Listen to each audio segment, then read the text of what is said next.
अस्सलाम वालेकुम स्टूडेंट्स। आज हम देखेंगे कि एसएलओ बेस्ड पाक स्टडीज़ की पेपर की हम किस तरह से तैयारी कर सकते हैं। सो फर्स्ट ऑफ़ ऑल हमारे पास जो है ये बोर्ड वालों ने कुछ चैप्टर्स और सिलेबस दिया है जिसकी हम तैयारी करके हम अपने टेस्ट को बहुत इजी बना सकते हैं। उन्होंने कुछ कंटेंट्स और लर्निंग आउटकम्स के आप क्या अचीव करेंगे वो दिया हुआ है। इन लर्निंग आउटकम्स को स्टूडेंट्स अपने जहन में बिठा लें या आप कहीं इसको अच्छी तरह देख लें, बस कि इनकी वर्डिंग्स आपको अच्छी तरह समझ आ जाए। और अगर इसी तरह की वर्डिंग्स यूज़ करके कुछ घुमा फिरा के क्वेश्चन दिया हुआ है तो आपको अच्छी तरह से समझ आ जाए। तो ये है 4 चैप्टर्स जो बोर्ड वालों ने दिए हैं। अगर आगे चल के देखें तो इन्हीं वर्डिंग्स को यूज़ करके उन्होंने अपने मॉडल पेपर भी रिलीज़ किए हैं। चले चलते देखते हैं मॉडल पेपर्स को।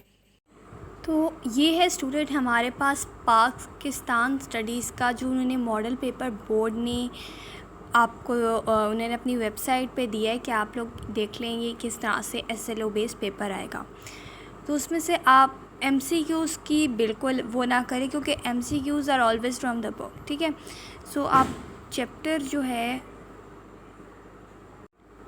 जो चैप्टर होता है ना उसको बिल्कुल आप इस तरह से याद ही करते हैं। और हमने प्रीवियस ईयर्स में भी देखा है कि जो पीछे से आपके एमसीक्यूज़ है फ्रॉम द एक्सरसाइज वो बिल्कुल कम ही आए होते हैं। ज़्यादातर एमसीक्यूज़ वही होते हैं जो चैप्टर के अंदर से होते हैं। तो चैप्टर आपने थॉरली रीड किया हुआ है, आपने को याद किया हुआ है, तो वो आपके लिए कोई है नहीं मुश्किल कि आपको मुश्किल लगे एमसीक्यू सॉल्व करने में।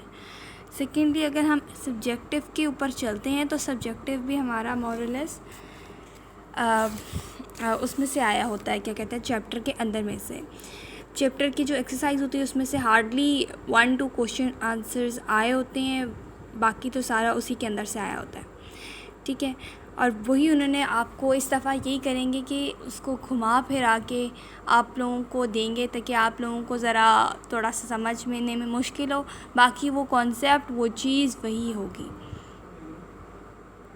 तो हमारे पास ये जो सेक्शन है वो बी जो कि 24 मार्क्स है वो पूरा कवर हो जाता है। All you have is to do कि आप चैप्टर को थॉरली रीड करें, रट्टा बेस्ड सिस्टम नहीं, बट आप समझ के रीड करो और उसको याद करो, ठीक है, सीधी सी बात है।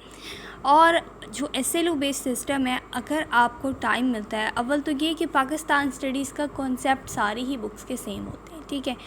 आपको अपनी बुक के अलावा बाकी बुक्स का अगर टाइम मिल भी जाता है तो फिर उनको कंसल्ट करें, बट फर्स्ट प्रायोरिटी आपकी अपनी बुक होनी चाहिए कि उसको आप अच्छी तरह प्रिपेयर करें, ठीक है। वो आपके पास एक होना चाहिए कि आपने चलो ये तो मेरा सेट है, इसको मैंने अच्छी तरह प्रिपेयर किया हुआ है। बाकी बुक्स के वो मैं ये ज़रूर कहूँगी कि आप लोग एमसीक्यूज़ ज़रूर देखें। उनके एमसीक्यूज़ के ऊपर इंशाल्लाह मैं टाइम देख के वीडियो अपलोड ज़रूर करूँगी कि बाकी बुक्स की क्या एमसीक्यूज़ डिफरेंट हैं, ठीक है, जो कि आप प्रिपेयर कर सकते हैं, क्या एक्स्ट्रा पॉइंट है जो कि आप देख सकते हैं, वो उस लिहाज से बहुत इंपॉर्टेंट है, ठीक है। वो आप ज़रूर देख लें और उसके इंपॉर्टेंट लॉन्ग और शॉर्ट वो देख लें कि किस तरह से क्वेश्चन आपको बना के दिया हुआ है। आपका क्वेश्चन वही होगा लेकिन वर्डिंग्स चेंज करके आपको ऐसे कंसिडर कराया जाएगा कि बहुत ही कोई अनोखी चीज़ आ गई है, बट वो अनोखी नहीं होगी, वो आप लोगों ने की होगी और आप लोगों को आती होगी इंशाल्लाह से। अच्छा, आप सेक्शन सी की तरफ चलते हैं जो कि 3 लॉन्ग क्वेश्चन होते हैं जिसमें से आपको 2 लॉन्ग क्वेश्चन अटैम्प्ट करने होते हैं। अब जैसा पहला है कि why Allama Iqbal consider Islamic state necessary for the implementation of Islamic laws, narrate has 4 pronouncements to show his vision about Pakistan ideology। अब आपको मैं जो होता है क्या कहते हैं, ये इन्होंने खाली प्रोनाउंसमेंट 4 प्रोनाउंसमेंट इसमें एडिशन कर दिया है। अब आप कहेंगे कि ये कौन सी 4 प्रोनाउंसमेंट है, but it is from your book, ठीक है। तो आपको कोई ज़रूरत नहीं है, बस वो चीज़ देख ले कि इस बंदे ने कितनी प्रोनाउंसमेंट की है। हर चीज़ को बहुत आप ध्यान से और बहुत ही आपने देख के करना है ताकि बोर्ड वाले आपको जहाँ मर्ज़ी से भी क्वेश्चन आंसर देख लें, आप लोगों को इंशाल्लाह से वो क्वेश्चन ज़रूर आता होगा। आप लोग भी ट्रिक्स इस्तेमाल करें कि चलो इस बंदे ने इतनी प्रोनाउंसमेंट की हुई, इस चीज़ के इतने पॉइंट्स हैं, ताकि आप लोगों को फिर वो ना लगे कि कन्फ्यूजन कि ये कौन सी 4 प्रोनाउंसमेंट है। ये प्रोनाउंसमेंट वाला वही है जो इलामा इकबाल ने भी की हुई है और जो कायद आज़म ने भी की हुई है, ठीक है। इसी तरह से northern and north western mountain ranges का जो है ये चैप्टर 3 में है।